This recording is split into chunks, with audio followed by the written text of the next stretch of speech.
जय भीम। जय भारत, जय संविधान, जय मंडल, जय जोहार,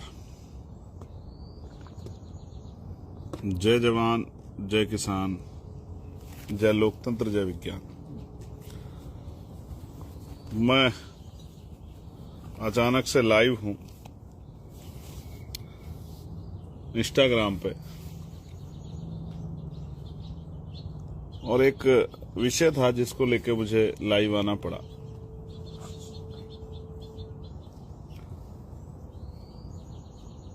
तो मैं बहुजन समाज में जन्मे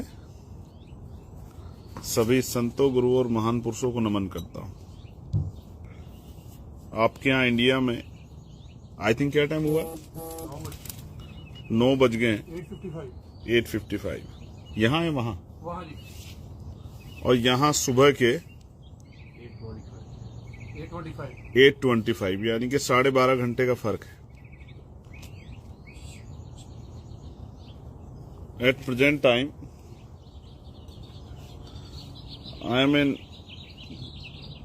कैलिफोर्निया स्टेट।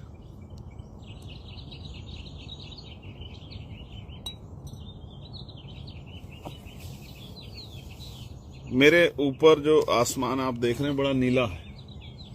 ऐसा आसमान भारत में कभी कभी दिखाई देता है, वो भी तब जब बहुत जोर की बारिश हो और सारा पोल्यूशन धुल जाए,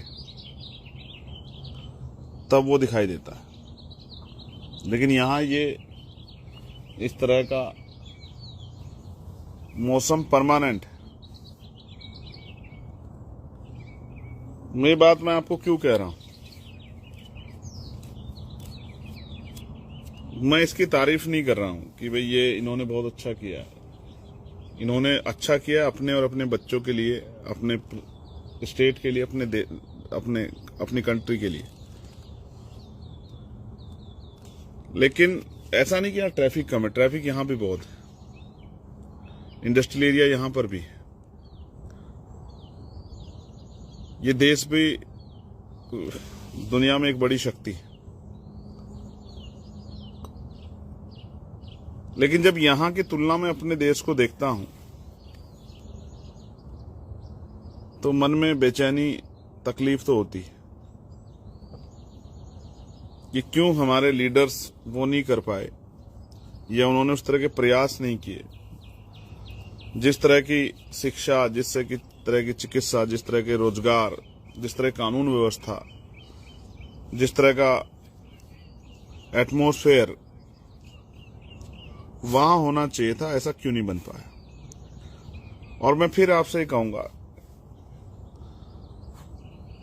जनता से सवाल है लेकिन सरकारों से भी सवाल है, क्योंकि कानून बनाने के साथ साथ कानून को इम्प्लीमेंट कराना, उसको लागू कराना, उसकी समीक्षा करना, उसकी देखरेख करना, कहीं अगर कोई नहीं हो रहा उसको उस पर सख्ती से काम करना, ये सरकारों की जिम्मेदारी। तो जितना मैंने समझा है, मैं बहुत जिम्मेदारी से कह सकता हूं कि जब तक हम अपने अंदर पहले हम खुद को नहीं बदलेंगे, तब तक हमारा गांव, हमारा कस्बा, हमारा शहर, हमारा जिला, हमारा प्रदेश, हमारा राष्ट्र नहीं बदलेगा, हमारा देश नहीं बदलेगा। पहले हमें खुद को बदलना होगा। पहले हमें एक जिम्मेदार नागरिक बनना होगा। अपनी जिम्मेदारियों को उठाना पड़ेगा। यहां कोई किसी को नहीं कह रहा है कि आप रॉन्ग साइड गाड़ी मत चलाओ। यहां कोई किसी को नहीं कह रहा आपकी यहाँ गाड़ी जो है, यहाँ पार्किंग नहीं, आप गाड़ी मत खड़ी करो। यहां कोई किसी को नहीं कह रहा है कि आप यहाँ कचरा मत डालो। यहां कोई किसी को नहीं कह रहा कि आप यहाँ गंदगी मत करो, क्योंकि यहाँ का हर एक व्यक्ति, यहाँ जो एजुकेशन सिस्टम है उसको इतना मजबूत बनाया गया है कि बच्चे को जब वो छोटा है तभी उसको समझाया जा रहा है कि आपको किस तरह से जो है अपने जीवन को आगे बढ़ाना है। यहाँ free and fair election system है। ये इस देश की शक्ति है, free and fair election system. एक साल, 1 महीने चुनाव चलता है।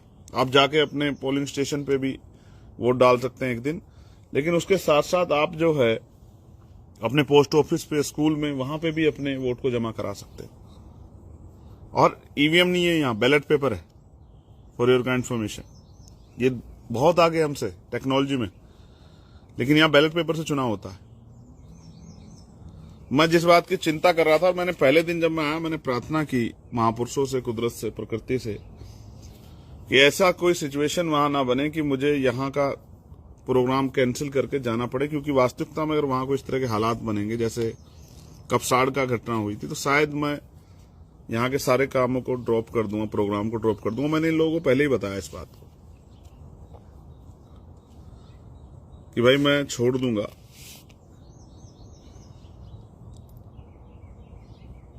नहीं रह पाऊंगा अगर वहां इस तरह की सिचुएशन, क्योंकि मेरी जिम्मेदारी उन लोगों के प्रति है, नगीना के लोगों के प्रति भी, मेरे जिले के लोगों के प्रति, प्रदेश के लोगों के प्रति, मेरे देश के लोगों के प्रति, और उन हर कमजोर, शोषित, वंचित बहुजन समाज के हर उस व्यक्ति के लिए, संविधान को मानने वाले हर उस व्यक्ति के लिए जिन्होंने हमें शक्ति दी है, ताकत दी है, जिनकी वजह से मैं यहां तक पहुंचा हूं, वो तमाम हमारे महापुरुष जिनकी शिक्षाओं ने हमें हिम्मत दी है। अगर आवश्यकता पड़ेगी तो मैं तत्काल यहां से जा सकता हूं। ये बात मैंने इनको पहले बताई है प्रोग्राम में, मुझे एज ए चीफ गेस्ट बुलाने से पहले। लेकिन मैं आपको भी ये कह रहा हूं, मैंने पिछले 4-5-6 दिनों में देखा बाबा साहब की मूर्तियों को एक तरफ पूरे देश में बाबा साहब की का जो है कि शोभा यात्रा, जयंती पे, और बाबा साहब के लिए मजबूत कार्यक्रम हुए हैं उनके सम्मान में, और तमाम सरकारों ने अक्रॉस द पार्टी लाइन, तमाम पार्टियों ने बाबा साहब की जयंती कार्यक्रम किए हैं। लेकिन पिछले 8-10 दिन में बहुत सारी बाबा साहब के स्टैचू को तोड़ा गया, और क्योंकि हमारे लोग भावनात्मक रूप से बाबा साहब से इतना प्यार करते हैं, माँ बाप से भी ज्यादा, कि वो प्रोटेस्ट कर रहे हैं। जैसे ठाकुर द्वारा में तोड़ी गई है, जैसे लखीमपुर खीरी में एक घटना हुई है, जैसे गाजियाबाद में हुई है, और भी कई जगह से मेरे पास सूचना है व्हाट्सएप के जरिए ऑफिस में, कि कई जगह इस तरह की घटनाएं हुई। तो मुझे लगता है एक सोचा समझा प्लान टाइप लग रहा है, क्योंकि जब हम शक्ति बनाने की तरफ बढ़ रहे हैं, ऐसे में हमें अब हमारे रास्ते से भटकाने के लिए, हमारा ध्यान इधर उधर लगाने के लिए, जिससे कि हम अपनी मंजिल तक ना पहुंच जाएं, ये ऐसा लगता है सोचा समझा एक प्लान है। मैं अपने नौजवान नेताओं से कहूंगा, समझदार नेताओं से, कि समझदारी दिखानी है, बहुत जल्दबाजी नहीं करनी है, बहुत जल्दबाजी नहीं करनी। चीजों को समझना है कि कोई कहीं को ट्रैप तो नहीं है। यहाँ सुबह सुबह मुझे लगा, जिस तरह की सूचनाएं, क्योंकि आपके यहाँ रात होने वाली है और यहाँ सुबह हुई है, मैंने जिस तरह के मैसेज देखे उसके बाद मुझे लगा कि कहीं एक सोचा समझा प्लान ट्रैप तो नहीं हो रहा है हम लोगों की एनर्जी को गलत जगह लगाने का, और हमारे साथियों को जो संघर्ष कर रहे हैं सत्ता बनाने के लिए, शक्ति बनाने के लिए, उनको मुसीबत में डालने का कोई ट्रैप तो नहीं। जिस तरह मैं सोच सकता हूं, मैं उस आधार पर मेरा निर्णय निकला है कि एक, मुझे लगता है एक प्लान है, और हमें खबरदार होना पड़ेगा, समझदार होना पड़ेगा, और नजर रखनी पड़ेगी कि प्लान में कौन कौन शामिल है और ये प्लान क्यों किया जा रहा है।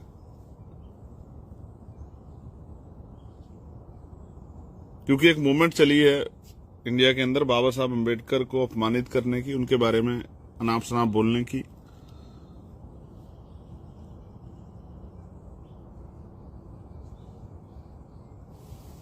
ये एक मूवमेंट जो है चली है, और इस बात को हम लोग समझ रहे हैं। इसलिए मैं आपसे आग्रह करूंगा, जल्दबाजी ना करें, चीजों को जांचे समझे, अपने सीनियर लोगों से बात करें, और पुलिस को समय दें कार्रवाई करने का। किसी भी कीमत पे कानून को अपने हाथ में नहीं लेना, ये मेरा आपसे आग्रह है। अभी मैं भी वहां पर नहीं हूं, तत्कालिक मुझे पहुंचने में 24, 28, 30 घंटे लग सकते हैं, लगभग 1.5 दिन का समय, अगर मैं तत्कालिक भी चलूंगा तो। लेकिन मैं आपसे आग्रह करूंगा कि ये इस तरह की चीजों में फंस के आप अपने आप को मुसीबत में ना डालें, समझदारी दिखाएं। अपने जिले के, प्रदेश के सीनियर नेता, राष्ट्रीय स्तर के जो हमारी पार्टी के संगठन के नेता, उनसे बात करें अगर कहीं कोई ऐसी घटना हो जाए। और ये क्योंकि ये इंस्टाग्राम बहुत लोगों गांव-गांव तक लोग इससे जुड़े हुए हैं, तो मुझे लगता है ये बात दूर तक जाएगी। उनसे मेरा अपील, अगर कहीं भी आपके यहाँ इस तरह की अचानक से जहां कभी पहले इस तरह कोई घटना हो जाए, तो आप समझो कि ये कुछ जानबूझ के किया गया प्लान है, दो जातियों को आपस में लड़ाने का या उस तरह का माहौल खराब करने का, लॉ एंड ऑर्डर को डिस्टर्ब करने का सोचा। और सरकार को, पुलिस को भी इस पर ध्यान देना चाहिए, ऐसा मेरा आपसे आग्रह है। तो आप सबके लिए बहुत सारा प्यार, बहुत सारी मंगल कामनाएं। जल्द आपसे मुलाकात होगी। आप अपना ख्याल रखिए। आपका भाई चंद्रशेखर आजाद। यहां भी बहुत प्यार मिला है अपने साथियों का, और आप समझिए कि यहां तक आने के बाद यहां आरक्षण नहीं है, यहां सरकारी जॉब्स में बहुत तो हमारे लोग नहीं है, लेकिन उन्होंने अपने बिजनेस, अपने रोजगार, अपने छोटे छोटे काम किए हैं। और वो इस बात का उदाहरण है कि हम में काबिलियत में कमी नहीं है, लेकिन भारत में अवसर की समता नहीं है। क्योंकि अगर हम रोजगार करना चाहें तो आर्थिक स्थिति कमजोर हो तो लोन नहीं मिल रहे हैं, जमीनें हमारे पास है नहीं, बहुत बड़े बैंक बैलेंस हमारे पास नहीं है, बहुत बड़ी जो है उस तरह के व्यापार हम पे नहीं है। तो हम पे तो शिक्षा एक हथियार है वहां, जिसके जरिए हम आगे बढ़ सकते हैं। और इसलिए हमारे लोगों का बहुत ज्यादा ध्यान सरकारी नौकरियों पर रहता है। प्राइवेट सेक्टर से तो हम बहुत दूर हैं, लेकिन यहां हमारे लोगों ने अपने होटल्स बनाए, अपने बिजनेस करने, अपनी कंपनियां खोली हैं, और तमाम तरह के अपने जो हैं कंस्ट्रक्शन के कामों में हमारे लोगों ने हाथ आजमाए। एक बात और है, हमारे साथी हैं जगन साहब, उनकी बिटिया की शादी है, और पिछली बार जब शादी थी तो मेरी वजह से उन्होंने डेट आगे की थी। आज भी उनके यहाँ शादी है, लेकिन मैं उनसे दूर हूं। और जगन भाई जब इसको सुनेंगे तो मैं उनको बता दूं, हालांकि मैं शादियों में नहीं जाता, मगर मेरे बहुत अच्छे साथी, मैं बहुत जल्द जब आऊंगा तो बेटी के घर ही जाऊंगा आपके साथ मिलने के लिए। मैं आपको बहुत कम कोशिश करता हूं कि मैं कोई वादा कर लूं तो कमजोर पड़ जाए, लेकिन सिचुएशन इस तरह की है, कभी कभी हो जाता है। तो आप सबके लिए मंगल कामनाएं। जय भीम, जय भारत, जय संविधान, जय मंडल, जय जोहार, जय लोकतंत्र, जय विज्ञान, जय जवान, जय किसान।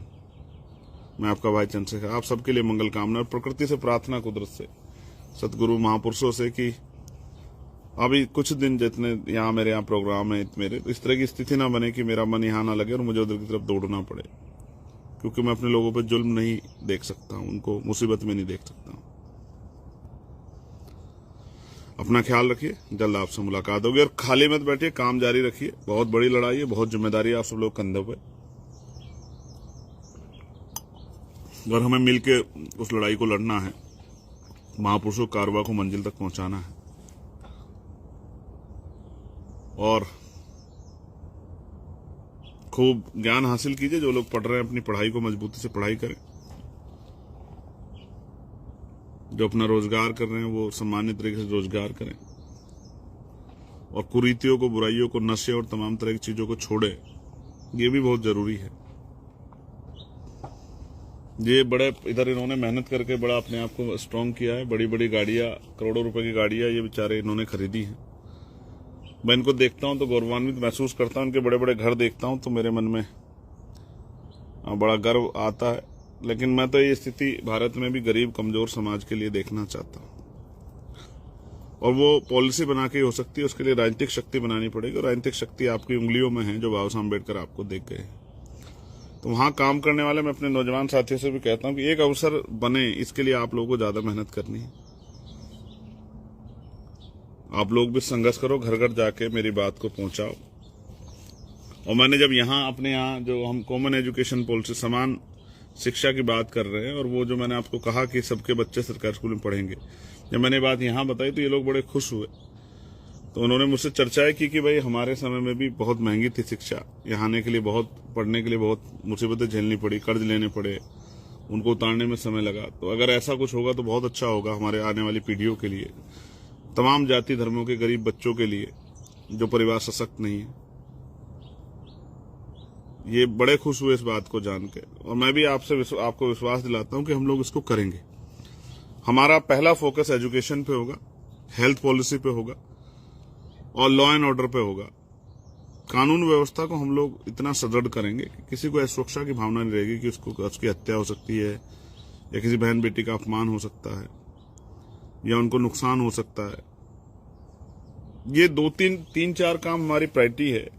पहला शिक्षा, दूसरा चिकित्सा, तीसरा रोजगार और चौथा कानून व्यवस्था। ये हमारी प्रायोरिटी है। ये 4 काम तो स्ट्रांगली करेंगे। और मैं तो तमाम जाति धर्मों के लोगों के घर घर तक जाऊंगा। अब जब जून में यात्रा शुरू होगी उनसे भी कहूंगा कि एक मौका दें आप इस प्रदेश को बदलने के लिए। जो प्रदेश कई अलग अलग नामों से जाना जाता है, आजकल बुलडोजर बाबा के नाम से जाना जाता है, न्याय व्यवस्था के नाम से नहीं जाना जाता, तरक्की के नाम से, विकास के नाम से नहीं जाना जाता। और उनका विकास भी चंद गलियों तक, चंद मोहल्लों तक, बड़े शहरों तक सीमित है। गांव में भी गरिमाई जीवन नहीं आया है। मेरे लोग जो हैं गरीब, तमाम जाति धर्मों के लोग, वो इंतजार में हैं कि कभी उनके जीवन में भी सवेरा आए। जब उनके घरों में जाता हूं, उनके हालात देखता हूं, तो सोचता हूं कि 2 अलग अलग तरह के देश है। एक तरफ है जहां अमीर लोग रहते हैं और एक तरफ जहां गरीब लोग रहते हैं। और गरीब लोग बेचारे रह ही रहे, उनको कभी कभी लगता है पैदा ही क्यों हो गए। बाबा साहब ने कहा था जीवन लंबा नहीं महान होना चाहिए। ये जितने जीवन के दिन हैं उनको लगाना है महापुरुषों के काम में, उनके विचार, उनके विजन, उनके अधूरे कारवा को पूरा करने में।